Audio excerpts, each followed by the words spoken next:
தயங்கும் மனதுடைய நான் உனக்காகவே உன் பணிக்காகவே வாழ்ந்திட வரம் தருவாய்.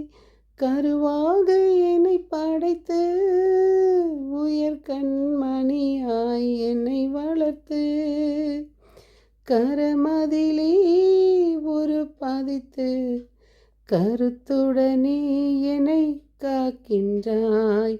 சம்மதமே இறைவா, சம்மதமே தலைவா. உன் மாலையிலே ஒரு மலராகவும் பாலையிலே சிறு மணலாகவும் வாழ்ந்திட சம்மதமே இறைவா, மாறிட சம்மதமே, சம்மதமே இறைவா. என் இனிய உறவுகளே, நாம் இன்று 16/12/24 தேதியில் இருக்கின்றோம். திங்கட்கிழமை. நாம் ஒவ்வொரு நாளும் தொடரும் சங்கீத தொடர்ச்சி ஆவியானவர் துணை நம்மில் அன்னை மரியின் அன்போடு 62, 7, 8, 9. நீதிமொழிகள் 30, 25, 26, 27. இன்றைய முதல் வாசகம் எண்ணிக்கை நூலிலிருந்து 24, 2, 7, 15, 17. இன்றைய தூய நற்செய்தி வாசகம் மத்தேயு 21, 23, 27. இயேசு கற்பித்து கொண்டிருந்ததை போது தலைமை குருக்களும் மக்களும் மூப்பர்களும் அவரை அணுகி, எந்த அதிகாரத்தில் இவற்றை செய்கிறீர் என்றார்.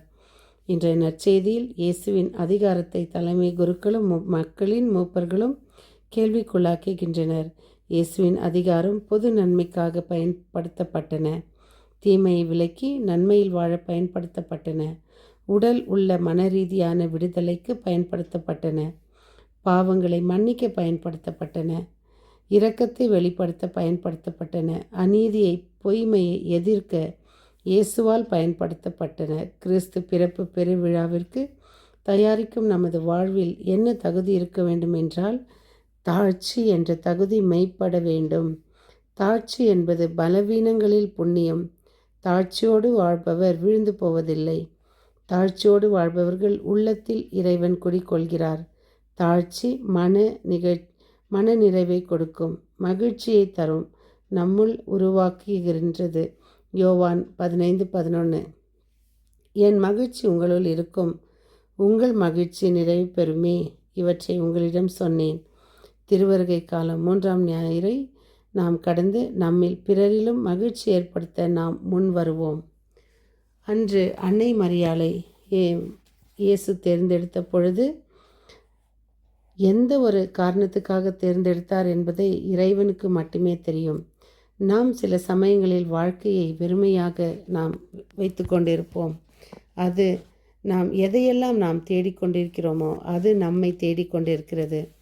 Think positive, negative thinking will kill our life. பெண்களை சாதாரணமாக நினைத்த காலத்தில் அன்னை மரியாவை தேர்ந்தெடுத்த பிதா எளிமையான மென்மையான பெண்மையாக படைத்தார். வார்த்தைகளால் ஒருவரை நோகடிக்கக்கூடாது. ஏன்னா கோபத்தில் அதிகமாக நம் வார்த்தைகளை கொட்டி விடுவோம். பாவம் செய்துவிட்டு கடவுளுக்கு காணிக்கை செலுத்தி விட்டால் நம் பாவம் மன்னிக்கப்படும் என்று குருட்டு விசுவாசம் நம்மில். பைபிள் அழகாக எடுத்து சொல்கிறது. ரிப்பண்ட், மனநொந்து அழுது புலம்பி இறைவனிடம் வரும்போது நாம் உண்மையாக மனம் மாறுகிறோமா? மனம் மாறுவோம். பிள்ளைகளை மாற்ற நினைக்க நாம் மாறுவோம். மரம் நன்றாக இருந்தால்தான் கனியும் நன்றாக இருக்கும். நாம் ஒவ்வொரு நாளும் இந்த இறை வார்த்தைகளை வாசிக்கும் பொழுது இந்த தாழ்ச்சி என்பதற்கு மிகப்பெரிய நமக்கு அர்த்தம் அன்னை மரியா ஒருவரே. அவரை தவிர நாம் இந்த உலகத்தில் தாழ்ச்சி போல் நம்மை காட்டிக்கொள்ளலாம், தாழ்ச்சி போல் நம்மை நடிக்கலாம், தாழ்ச்சி போல் நாம் வேஷம் போடலாம். ஆனால் நம்மால் ஒரு நாளும் அன்னை மரியாவை தாழ்ச்சியோடு வாழ நாம் இதுவரை முயன்றதில்லை. இதுக்கு மேலாவது நாம் வாழ முயற்சி செய்வோம். ஏனென்றால் தாழ்ச்சியோடு வாழ்பவர்கள் உள்ளத்தில் இறைவன் குடிகொள்கிறார். இறைவன் குடிகொள்கிறார். ஒரு நாள் ஒரு பெரிய அரசர் அவருடைய எல்லா பதவி மாளிகை வாழ்வு எல்லாவற்றையும் விட்டுவிட்டு ஒரு நாள் இரவு நடந்து செல்கிறார். அவருக்கு எங்கும் இருட்டு. அவர் போக போக போக ஒரு நாள் விடியற்காலை 5 மணி. அவர் அந்த ஒரு கடலோரம் போகும்போது ஒரு குடிசை. அங்கு ஒரு விளக்கு அணைந்தும் எரிந்தும் அணைந்தும் எரிந்துமாக இருக்கிறது. மினுமினுவென்று இருந்த போதிலும் இன்னும் கொஞ்ச நேரத்தில் விடியந்து விடும் என்று அவர் செல்கிறார். பொழுதும் விடிந்தது. அங்கு அவருக்கு ஒரு பாட்டி தனிமையாக இருக்கிறார். அரசனுக்கு ஒரே ஆச்சரியம். இந்த ஒரு இருட்டான பகுதியில் யாரும் இல்லாத இடத்தில் அம்மா நீங்கள் எப்படி வாழ்கிறீர்கள் என்று. அப்பொழுது அவர் சொல்கிறார், நானும் உன்னை போல், அவருக்கு தெரிந்தது இவர் ஒரு அரசன் என்று, நானும் உன்னை போல் ஒரு நாள் எல்லாவற்றையும் துறந்து எனக்கு எதுவுமே வேண்டாம் என்று என்னுடைய அரச மாளிகையை நான் விட்டு வந்தவள்தான். இதோ இன்று அங்கு இல்லாத நிம்மதி எனக்கு இங்கு கிடைக்கின்றது.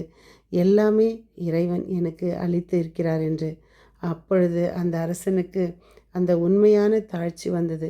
இதோ நாமும் இது ஒரு கதையாக இருக்கலாம், ஆனால் தாழ்ச்சிக்கு நாம் நிறைய சொல்லிக்கொண்டே போகலாம். நம்மை தாழ்த்துவோம், மனமாறுவோம், இயேசுவின் பிறப்பை மன நிறைவோடு கொண்டாட முயற்சி செய்வோம். மீண்டும் சந்திக்கும் வரை உங்கள் அன்பு தோழி.